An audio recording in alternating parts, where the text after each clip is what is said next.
મુશ્કેલ આપત્તિને હરનારા અથવા પોતા વિશે જોનારા જનોના મનને હરનારાને હું નમસ્કાર કરું છું. અહીંયા કાલે આપણે કથાના વિરામ આપેલો, આગળ જઈએ. સ્વામિનારાયણ હરે, સ્વામિનારાયણ હરે. એ રીતે અવતરણ પ્રકારનું સ્મરણ કરીને હવે દિવ્ય ચરિત્રોના કેટલાક પ્રકારો મંગળ માટે સ્મરણ કરે છે. ભગવાનના જે દિવ્ય ચરિત્રો છે તેને એમ કે મંગળ માટે શું કે ભાઈ સ્મરણ કરે છે. કેમ કે ભાઈ ભગવાનના જે કોઈ ચરિત્રો જે છે તે સમસ્ત કષ્ટને નિવારણ કરનારા અને સમસ્ત જીવોનું હિત કરનારા, મંગળ કરનારા છે. બરાબર? રામાયણની ચોપાઈ છે ને, મંગળ ભવન અમંગળહારી, કે ભાઈ સમસ્ત મંગળ કરનારા એ ભગવાનના ચરિત્ર છે અને અમંગળનો નાશ કરનારા છે ભગવાનના ચરિત્ર. જે શ્રી હરિ બાલ્યાવસ્થામાં કે જેમાં સદ અસદ વિવેક કરવાનું સામર્થ્ય નથી, તેમાં પણ સમગ્ર સમૃદ્ધિના અતિશયથી સંપૂર્ણ એવા પણ પોતાના ગૃહમાં અલ્પ પણ આસક્તિએ રહિત હોઈને કેવળ ગુરુજનના આગ્રહથી રહ્યા હતા. એટલે કહેવાનો મતલબ શું છે કે ભગવાન નાના હોય, આમ પણ સામાન્ય માણસ કોઈ નાનું હોય તો બાળપણમાં તો એમ છે કે બધાને ઘરમાં બહુ આસક્તિ હોય. કેવી રીતે કે છોકરાઓ ઘરની અંદર જ રમ્યા કરે, આ તે ફલાણો ઢીમકું. તો ભગવાનને નાનપણથી જ, બાળપણથી જ પેલું પુત્રના લક્ષણ પાળનામાંથી એ પ્રમાણે ઘરમાં કે કોઈ બીજી વસ્તુઓમાં કંઈ રમવામાં કે એમાં બહુ આસક્તિ હતી નહીં. એટલે ભગવાન શું હતું કે અલ્પ પણ આસક્તિએ રહિત થઈને કેવળ ગુરુજનના આગ્રહથી જ ઘરમાં રહેલા હતા. એટલે ભગવાને નક્કી કરેલું કે ભાઈ આ માતા પિતા જે છે એ જ્યારે ધામમાં જશે એટલે એમને મોકલીને હું ગૃહ ત્યાગ કરી દઈશ પહેલેથી જ. એટલે ભગવાન ખાલી માતા પિતાને સારું લગાડવા માટે જ એટલો સમય પણ ઘરમાં રહેલા. જ્યારે તેમજ હોય તો તત્કાળ ગૃહનો ત્યાગ કેમ ન કર્યો? પ્રશ્ન થયો કે ભાઈ એવું નહીં કર્યું, તાત્કાલિક ભગવાને કેમ ઘરનો ત્યાગ નહીં કર્યો? એવી અપેક્ષામાં કહે છે કે દ્વિજકુળમાં પ્રગટ થયેલાએ દ્વિજ મર્યાદા લોકસંગ્રહ માટે પણ પાળવી જોઈએ. ધર્મરક્ષા માટે પ્રવર્તેલાને આટલાની અવશ્ય અપેક્ષા છે. દ્વિજત્વ પણ યજ્ઞોપવિત સંસ્કારની અપેક્ષાવાળું છે. વળી ઉપનયન સંસ્કાર સ્વાભિવિષ્ટ નૈષ્ટિક બૃહદ વ્રતને સમુચિત છે. માટે જ્યાં સુધી ઉપનયન સંસ્કાર ન થયો હોય ત્યાં સુધી પિતાની પરિચર્યા પરાયણ હોઈને ગૃહમાં જ અનાસક્ત થઈને રહ્યા. ભાઈ બ્રાહ્મણનો જન્મ બે વખત થાય. એક વખત માતાના ગર્ભમાંથી થાય ત્યારે, અને બીજી વખત એ દ્વિજત્વ એટલે બીજો જન્મ કર્યો, જેને ઉપનયન સંસ્કાર જે જનોય ધરાવે ને તે. એટલે સંસ્કાર વિધિ ન થાય ત્યાં સુધી એમ કે બ્રાહ્મણ એમ કે પોતે જે વેદ ભણવા માટે એમ કે યોગ્ય કહેવાતો નથી. એટલે વેદનો એમ કે અભ્યાસ કરવા માટે કે સંસ્કૃતનો કે બીજા એમ કે જે કોઈ શાસ્ત્રોનો અભ્યાસ કરવા માટે એણે પહેલાં બીજો જન્મ ક્યારે એને જનોય ધારણ કરવું બહુ જરૂરી છે. એટલે આપણે ત્યાં એવું કહેવાય છે કે ભાઈ લગ્ન ઉત્સવ કરતાં બ્રાહ્મણને ત્યાં જનોય ઉત્સવ બહુ મોટા પાયા પર ઉજવવામાં આવે. એટલે ભગવાને શું કહ્યું કે ભાઈ જ્યાં સુધી દ્વિજત્વ અંગીકાર ન કરીએ ત્યાં સુધી એમ કે ઘરનો ત્યાગ કરવો યોગ્ય નથી. કારણ કે દ્વિજત્વ ન મળે તો પછી વેદ વેદાંતનો કોઈ પાઠ થઈ ન શકે, અભ્યાસ થાય નહીં, તો પછી જીવન તો નકામું થઈ જાય. એટલે જીવનનો જે કંઈ ધ્યેય સિદ્ધ કરવો હતો એના માટે દ્વિજત્વ અંગીકાર કરવું બહુ જરૂરી હતું. એટલે ભગવાન આસક્તિએ રહિત થઈને પિતાના ઘરે રહ્યા અને પિતાની આજ્ઞા પરાયણ રહ્યા ધર્મદેવની. અને એમને શું યજ્ઞોપવિત સંસ્કારની અપેક્ષાવાળું એટલે બધું કરી દીધું. બીજું નૈષ્ટિક બૃહદ વ્રતને સમુચિત છે. એટલે શું છે કે ભાઈ વર્ણિ જે હતા એ વર્ણાશ્રમના ધર્મ પ્રમાણે એ પોતે પણ વર્ણિની જેમ જ રહ્યા. પછી એક વખત જેવું એમણે દ્વિજત્વ અંગીકાર કર્યું એટલે પછી બ્રહ્મચર્યાશ્રમમાં જ રહ્યા એ ભગવાન. બરાબર?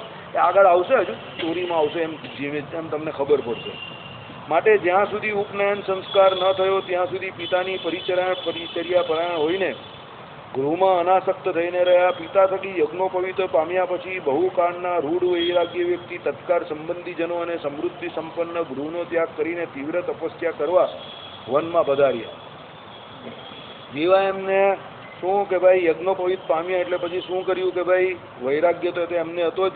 એટલે બધા સંબંધીજનોને છોડી દીધા. એટલે રામ પ્રતાપભાઈ, સુવાસીની ભાભી ને એ બધા તો ઘરમાં હતા જ, એ બધાનો ત્યાગ કરી દીધો. અને ઘર કેવું હતું? સમૃદ્ધિ સંપન્ન હતું. એવું કંઈ હતું નહીં કે ભાઈ લકીર કા ફકીર હતા. તમારી પાસે કંઈ હોય નહીં તો છોડી દે. બધા ઘણા લોકો ઘર છોડીને ભાગી જાય. કોઈ હોય જ નહીં તો છોડી દે પેલો કે ભાઈ એના કરતાં તો બીજે જઈને કંઈ રોટલો રડી દેશું. બરાબર? ભગવાનની એવી હાલત નહીં હતી. ઘરમાં સમૃદ્ધિ હતી એટલે છોડેલું. એ ઘણા લોકો એવું કહે કે ભાઈ પેલો ત્યાગી એટલે થઈ ગયો, ઘરમાં કંઈ હોય જ નહીં તો પછી એમ કંઈ શરબત પીવાના ફાંફા હોય લીંબુ પાણીના તો પછી એમ કે સાદું જ બની જાય ને. પછી એમ કે ભગવું ધારણ કરી દે, પછી એમાં હું ઉદ્ધાર કરે એમ કે પોતાનો બી ઉદ્ધાર નહીં થાય. સમાજનો પણ ઉદ્ધાર નહીં થાય. એ તો એમ કે જબરજસ્તીનો બનેલો સાધુ છે, એવું ઘણા લોકો કહેતા હોય. બરાબર, જે બહાર છે તો એવું કાયમ કહેતા હોય કે ભાઈ સાધુ તો બધા એવી રીતે જ બનતા હોય એમ કે, બાકી કોઈ સુખી સંપન્ન હોય એમ કે પુરુષને એમ કે સાધુ બનતો હોય તો ખરો કહેવાય. બરાબર, એવો ઘણા લોકો લાંછન લગાવે છે. હવે એવું કંઈ માનવાને કારણ નથી ભાઈ. સાધુનું કુળ અને નદીના મૂળ કોઈ દિવસ જોવાના નહીં. સાધુ તો કોઈ પણ બની શકે છે. બરાબર, ત્યાગાશ્રમ ગ્રહણ તો કોઈ પણ કરી શકે છે, એને કરીને ગ્રહણ કરીને નભાવવું અઘરો છે. બરાબર, પછી તમે એના કુળની મર્યાદા જોવો ને એ કયા કુળનો છે ને એ બધી વાત કરો, એ ખોટી વાત. એ ગમે તે કુળનો હોઈ શકે સાધુ તો એના નિયમ પ્રમાણે, પણ એ બન્યા પછી એને નભાવવો બહુ જરૂરી છે. પછી તમે કહ્યું કે આ દેશના છે એ દેશમાં છે ત્યાં તો ખાવાના ફાફા છે એટલે સાધુ બની ગયા આમ તેમ. અરે પણ ખાવાના ફાફા તો આખા હિન્દુસ્તાનમાં બધે બહુ છે, બધા થોડા સાધુ બની ગયા. આઈડિયા આવ્યો? એટલે પૂર્વનું કંઈક એનું હોય તો સાધુ બને ને. અને તો પછી આ કેસરી જે કંથા છે તે એને ભગવી કંથા એને પહેરવા મળે ને, એમને એમ તો થોડી કંઈ મળી જતી હોય. બરાબર, એટલે પૂર્વનું કંઈક સુકૃત હોય એમ. અને બીજી વસ્તુ શું છે કે ભાઈ સાધુ બન્યા પછી જો એને નભાવતા હોય તો પછી એના ગામે પહોંચવાની કે એના ઘરવાળા શું કરતા હતા, એ કયા કુળના છે ને એ બધું જોવાની કંઈ જરૂર નથી. સાધુ બન્યા એટલે વાત પતી ગઈ. પછી કે એને ઘર જોડે લેવા દેવા જ નહીં. પછી તમે બધા જૂના ચોપડા ખોલો એ થોડું. આ કંઈ આપણો પેલો ઘરમાં કંઈ લગ્નેતર સંબંધ કરાવતો એ થોડું છે કે ભાઈ એની 7 પેઢીમાં બધા કેવા હતા એ બધું જઈ આવો, એના ઘરે જઈને તપાસ કરી આવો, એના ગામે જઈને તપાસ કરો, કામ ધંધા. આ કંઈ લગ્નેતર સંબંધ થોડો છે. આ તો સાધુ બન્યા એટલે પછી પૂરું થઈ ગયું. પૂર્વાશ્રમનું બધું ભૂલી જવાનું. નિષ્કુળાનંદ સ્વામી હતા ને, સુથાળ હતા, તો પછી એ તો સાધુ બન્યા પછી થોડું કોઈ એમ કહેતા હતા કે ભાઈ આ કુળના હતા ને એમને કહ્યું ઘરેથી ભિક્ષા માંગી લો. ગામે જઈને મહારાજે કહ્યું. સાધુ બનીને પછી ભિક્ષા માંગવા ગયા, ભિક્ષા માંગીને આવ્યા, પછી વાત પૂરી થઈ ગઈ. પછી શું છે? પછી થોડું કોઈ એવું કહે કે આ કુળના છે ને પેલા છે ને ફલાણું છે. પછી એ નિષ્કુળાનંદ સ્વામી છે ને પછી તો એમને કેટલા ગ્રંથોની રચના કરી. અને સમસ્ત વૈરાગ્ય ત્યાગી સમાજમાં સૌથી વધારે વૈરાગ્યવાન એ જ હતા. એટલે એ કંઈ તમે પૂર્વાશ્રમમાં પહેલા શું કરતા હતા એનો કોઈ મેળ નથી ભાઈ આની જોડે. ઘણા લોકો મને પણ મળે તો મને કહે તું તો પહેલાં આમ ને પૂછો પહેલાં હું શું કરતો હતો એ તો બધા ચોપડાની વાત. પછી મને બધા ઘણા પૂછે કે પેલાને કેવું છે, આને કેવું છે. મેં કહું એ બધી વાત પણ નહીં કર અત્યારે, ચાલે બધી જૂની સ્ટોરી થઈ ગઈ, કંઈ નવી વાત કર. કે તને જૂનું. મેં કહું હું કંઈ યાદ જ નહીં કરતો, એમાં કંઈ યાદ કરવા જેવું છે જ નહીં. એ તો બેવકૂફ માણસ યાદ કરે બધું જૂનું જૂનું. બધું કંઈ યાદ બાદ નહીં કરવાનું, બધું જૂનું હું યાદ કરવાનું. ઘણા લોકો આમ વાગોળિયા કરે એને. અરે હું વાગોળવાનું એને, બહુ ખરાબ દાડા હતા, રહેવાના ફાંફા હતા, ખાવાના ફાંફા હતા. અરે ત્યારે ફાંફા હતા તો અત્યારે હું કામ ફાંફા મારે? એ બધું અત્યારે યાદ કરવાની કાં બધા પોથા ખોલે જ તો. એ બધું કંઈ યાદ નહીં કરવાનું. હવે અત્યારે સારું જ ને, 2 ટાઈમ ખાઈ જ ને, ડૂમ બહાર કાઢેલી જ ને તે. બરાબર, ડૂમ 1, 2, 3 બધી 3-4 પિક્ચર આવી ગઈ, મોટી મોટી બધી હિટ છે. તેમાં આપણી બી ડૂમ બહુ હિટ છે. ડૂમ 4 ભલે આપણે જોતા નથી પણ આપણે એટલી તો ખબર હોય જ ને આપણી ડૂમ બહુ હિટ છે, સુપર હિટ ડૂમ છે. એ બધા હું થોથા ફાડવાના. એ બધી બહુ ભૂતકાળની વાત નહીં કરવાની કે એના ઘરમાં તો બધા આમ હતા ને ખાવાના ફાંફા હતા એટલે સાધુ બની ગયો, એટલે પેલો ભગત બની ગયો ને એ બધી વાત. અરે ભાઈ એ તો આખા હિન્દુસ્તાનમાં બધા ચા બનાવે છે. અરે ચા વેચવા જાય છે, ચડ્ડી પહેરી પહેરીને ટ્રેનમાં બી બધા કેટલા છોકરાઓ ચા વેચતા હોય છે. બધા કંઈ પ્રધાનમંત્રી બની જાય છે ને બધા કંઈ સાધુ બની જાય છે? એ તો કોઈ વિરલો હોય તો બને. હવે અત્યારે છે જે એને સ્વીકારી લેવાનું. ભાઈ પેલો કે તો ચા વેચતો હોય તો વડાપ્રધાન બની ગયો. એટલે ભાઈ બધા ચા વેચવાવાળા બધાને ટ્રેનમાં ડબ્બામાં એવું જ થઈ ગયું છે કે આપણે વડાપ્રધાન બની શકીએ છીએ. અરે ફકીર મોહમ્મદ હવે એક બની ગયા એટલે કે બધા વડાપ્રધાન બની જાય કે બધા સાધુ બની જાય? એવું ના હોય. તો ખાલી એ ભાઈ બહેના જ એટલે લોકો કહે છે કે ભાઈ ચા વેચતા વેચતા બની ગયા, કે ભાઈ કોઈ એવી રીતે ગામમાં તકલીફ હોય, ઘરમાં તકલીફ હોય ને સાધુ બની ગયા એટલે લોકો કહેતા હોય કે બની ગયા. પણ એટલે કે એવું થોડું જ કે બધા એવો. એવા ઘણા પણ સુખ સમૃદ્ધિ સંપન્ન હોય, સુખી સંપન્ન કુટુંબ વાળો હોય એ પણ સાધુ બને છે. તો તમે એ પણ જોવો ને, ઉદાહરણ બંને બાજુના લેવાના. પછી તમે એક બાજુના ઉદાહરણ લેવું તો એક પક્ષીય વલણ છે, એ ખોટું વલણ છે. એવી રીતે વલણ ના થાય, એ ખોટી વાત છે. એટલે એનો કોઈ મેળ નથી હોતો. ભગવાને અહીંયા શું બતાવ્યું કે ભાઈ જેને વૈરાગ હોય તો સુખ સાધન સંપન્ન યુક્ત હોય, સારા કુટુંબનો હોય તો પણ બનવાનો હોય. તો ગૌતમ બુદ્ધની વાત લઈ લઉં ને, ગૌતમ બુદ્ધે ત્યાગાશ્રમ સ્વીકાર કરેલો. એને તો એ રાજાને ત્યાં હતા, કોઈ દુઃખ હતું જ નહીં, અને એને સાધુ બનવાના પૂરા યોગ હતા. પેલા જ્યોતિષોએ કહ્યું એટલે એના ઘરમાં તો બધા વૈભવ જ વૈભવ હતા. રાજાએ કહ્યું કે આને બધા એક 2 3 4 ની બધું એટલું બધું સુખ આપો કે બધું ભૂલી જાય દુનિયાનું દુઃખ, તો પણ એને બનવાનું તો બનીએ જ ને. તો બરાબર. એટલે અહીંયા કહેવા એ માંગે છે ભગવાન કે ભાઈ વૈરાગ્ય દ્રઢ હતો એટલે સાધુ બનેલા. હે હા, સુખી માણસો. બ્રહ્માનંદ સ્વામી આવેલા ત્યારે કેટલું એનો મામા કહેતા હતા કે ભાઈ તને કઈ અહીંયા લાગી ગયું? એ કઈ મામા હવે તમે ઘરે જાઓ ને ભાઈ, તમે તમારું કામ કરો. હવે તમે કયા મામા ને હવે હું કયો ભાણ્યો? સંબંધ હવે સહજાનંદ જોડે કરી નાખ્યો એટલે હવે બીજા સંબંધ બધા તૂટી ગયા. મામાએ બહુ કોશિશ કરી લઈ જવાની, મામા બી ફેલ થઈ ગયા બિચારા.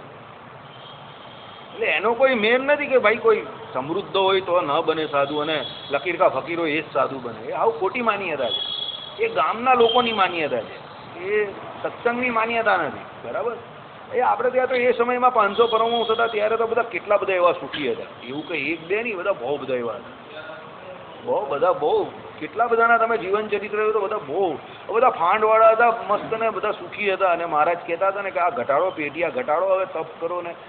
બ્રહ્માનંદ સ્વામીને પેલા 2 કંટાન પહેરાવે તો બી તો આવતા નહીં હતા અંદર, માતા નહીં હતા, એવા તો હતા. હવે પછી તો હું હવે એટલે કઈ દુઃખી માણસો એ જ થોડા સાધુ બને ગઈ. એ તો બધી આ લોકની વાત છે, બધી અંબક વાત છે. બધા લોકો કયા કરે, વિમુખ લોકોની વાત છે. મહારાજે કહ્યું ને એ બધી ગામમાં બધી ઘણી બધી કહેવતો છે, બધી કહેવતો કંઈ ખરી નથી હોતી. લોકો કહેતા હોય ને કહેતા બી દીવાના और સુનતા બી દીવાના, આપણે સાંભળ્યા કરતા હોય. શાસ્ત્રોમાં જે કહ્યું હોય એ વાત સાચી. ચાલો, ભગવાન એટલે એમ કહે કે વૈરાગ્યને કારણે એમ કહે કે શું કે બધાને છોડીને તીવ્ર તપસ્યા કરવા વનમાં પધારી ગયા. બરાબર. આ તો લોક અનુકરણ છે, તેમને તપશ્ચર્યાથી સાધ્ય કશું નથી. કેમ કે પોતે યોગેશ્વર એટલે યોગીઓના હૃદય કમળમાં સન્નિધિ પામી તેમનો યોગાભ્યાસ સંપૂર્ણ કરનારા અને આત્મપ્રિય એટલે સ્વ સ્વરૂપ જ જેને અતિશય પ્રિય છે, અર્થાત આત્મારામ છે. એટલે આ તો લોકમાં એવું છે કે ભાઈ કોઈ વ્યક્તિએ કંઈ મેળવવું હોય તો એના માટે તપશ્ચર્યા કરવી પડે, મહેનત કરવી પડે. એટલે ભગવાન લોક અનુકરણ કરતા એમ કે ઘર છોડ્યું, એમને વન વિચરણ કર્યું, તીવ્ર તપશ્ચર્યા કરી. બાકી ભગવાન તો પોતે સર્વ યોગીઓના ઈશ્વર છે. અરે બીજા જે કોઈ યોગીઓ છે એને એમ કે એના યોગને આરૂઢ કરનારા, એને યોગ કરી આપનારા છે અને એના હૃદયમાં રહીને એના કામ ક્રોધ લોભને હરનારા છે. એટલે ભગવાને કંઈ તપ કરવાની જરૂર નથી. ભગવાનને તો બધું ઈચ્છિત જ છે. આત્મપ્રિય એટલે શું? સ્વ સ્વરૂપ જ જેને અતિશય પ્રિય છે. ભગવાન પોતાના સ્વરૂપમાં જ મગ્ન છે. સુખદેવજીએ નહીં કહ્યું પરિનિષ્ઠિતો અભી, એમાં ઉત્તમ શ્લોક લીલિયા એમ કરીને કહીને વાત કે ભાઈ ભગવાનના એ સુખની અંદર પહેલા ખુશ જ હતા. એટલે પહેલા પોતાના સ્વરૂપમાં ને ભાઈ ભગવાનના સુખમાં. આ તો ભગવાન પોતે છે. જ્યાં આવા ભગવાનના ભક્તો ભગવાનના સુખની અંદર ખુશ રહેતા હોય અને સુખી રહેતા હોય તો આ તો ભગવાન સાક્ષાત પોતે છે, નારાયણ.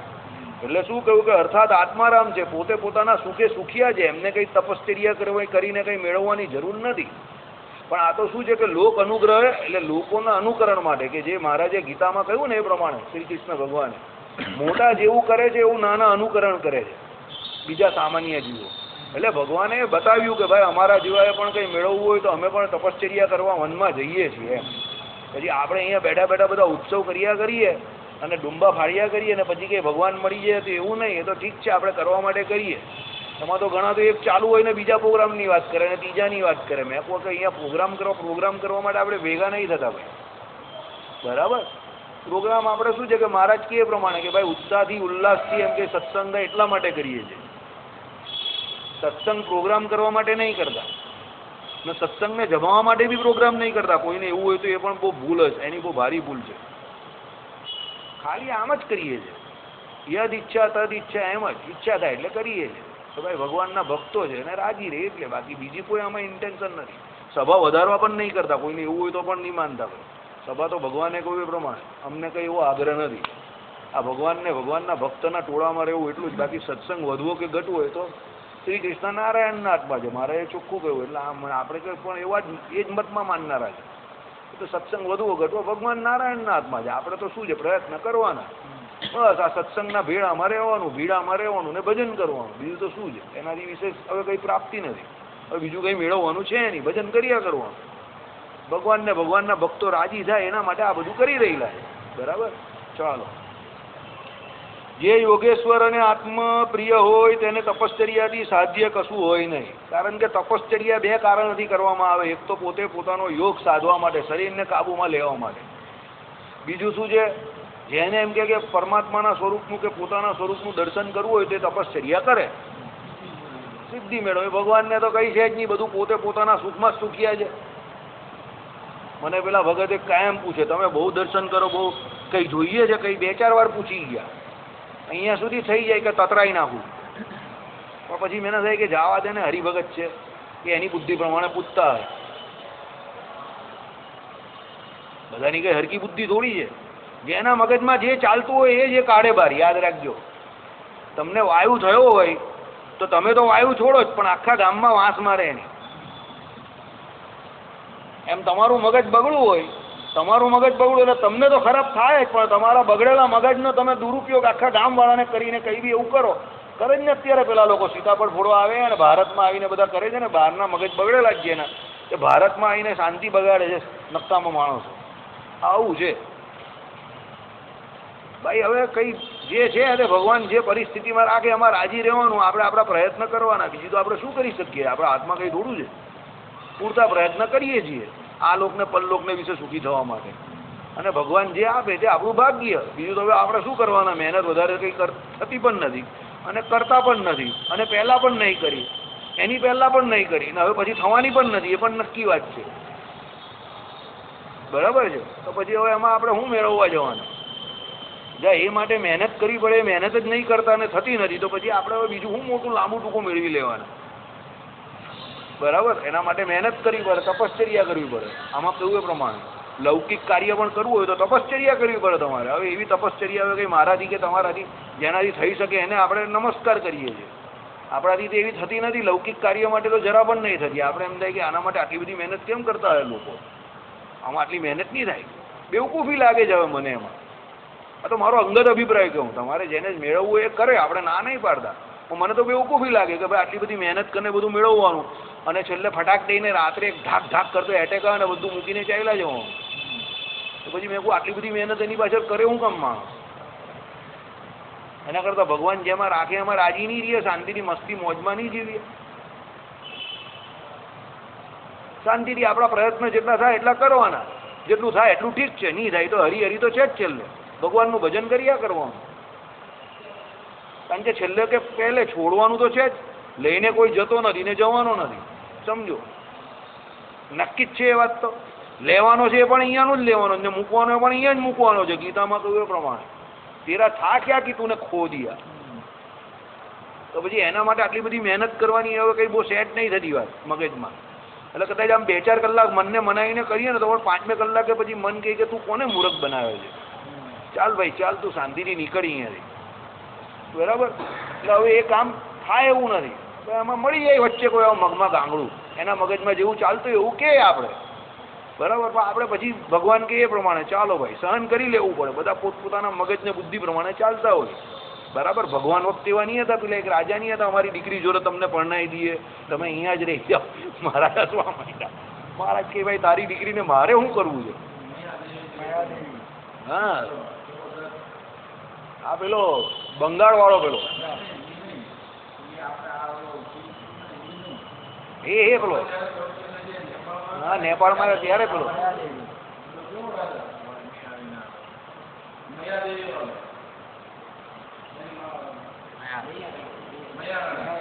મયારાણી. એ તો મને બુટોલ પટનમાં આપણે ચલવેલું અહીંયા. આપણે અહીંયા આવી ગયા એ ચરિત્ર. ભાઈ ભગવાનને કહ્યું કે ભાઈ અમારી દીકરી જોડે તમે પરણી જાઓ. તમે મહારાજ કે મારે શું કરવું છે? અમે તો વર્ણી છે, બહુ રોકી રાખ્યા હતા. મહારાજ ભાગી ગયા ત્યાંથી. એમાં પણ આ સિદ્ધાંત સમજવા જેવો છે કે ભાઈ તમે કશે ગયા હો ને તમને ના પાડો તો પણ કોઈ જબરજસ્તી રોકી રાખે એટલે સમજવાનું કે કંઈ આનો કંઈ બીજું હા રજવાડું આપતા હતા. ભગવાન કે અમારે કાં કંઈ કામ છે? પછી મહારાજે વચનામૃતમાં નહીં કહ્યું, કોણે શોભારામ શાસ્ત્રીએ કે કોઈએ સવાલ કરેલો ને મહારાજને કે ભાઈ કોઈ રાજાને કેમ કે મોટા માણસ કે તમે સત્સંગી કરો તો કેટલો સમાસ થાય? મહારાજે કહ્યું કે ભાઈ એને એના રૂપિયા પૈસાનો ને એનો મોહ,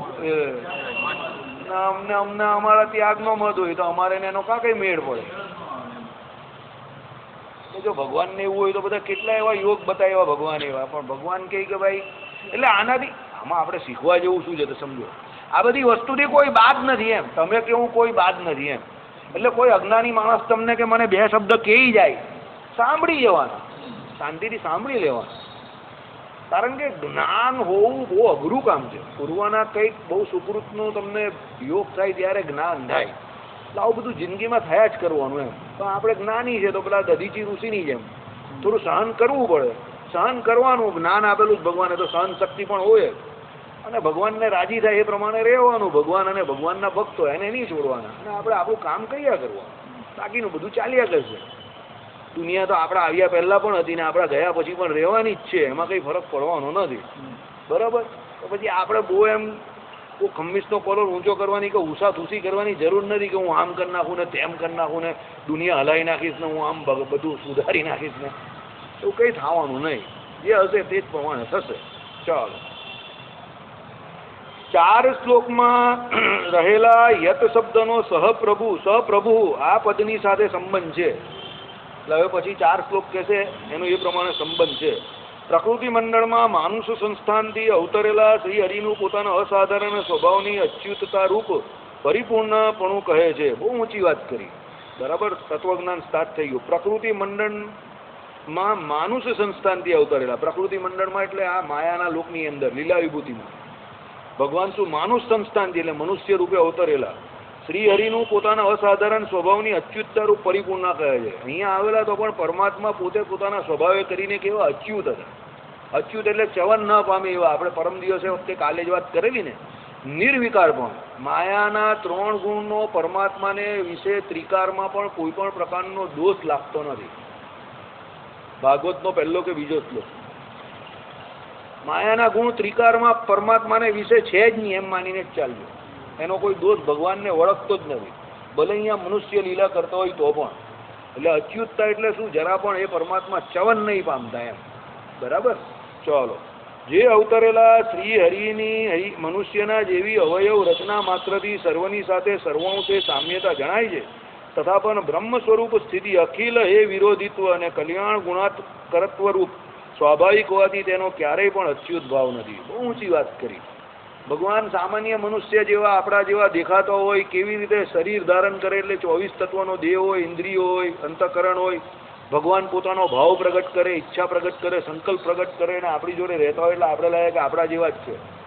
પણ એ પરમાત્મામાં અખિલ હે વિરોધિત્વ એટલે જે સમસ્ત હે વિરોધિત્વ એટલે શું? આ માયાના જે ગુણ છે એના વિરોધિત્વ અને કલ્યાણ ગુણાકરત્વ ઉભયલિંગપણું કહ્યું. ભાઈ પરમાત્મા કાયમ માટે અનંત કલ્યાણકારી ગુણોવાળા અને માયાના દોષે રહિત છે. સ્વાભાવિક છે પરમાત્મામાં. તેનો ક્યારેય પણ અચ્યુત ભાવ થતો નથી. એટલે એ પરમાત્મામાં ક્યારેય પણ એના કલ્યાણકારી ગુણો પણ ઘટતા નથી, અને માયાના કોઈ દોષનો પ્રવેશ પણ ભગવાનમાં કોઈ દિવસ ત્રિકાળમાં થતો નથી. આને ઉભયલિંગપણું શાસ્ત્રમાં કહ્યું. શ્રીપતિ શ્રી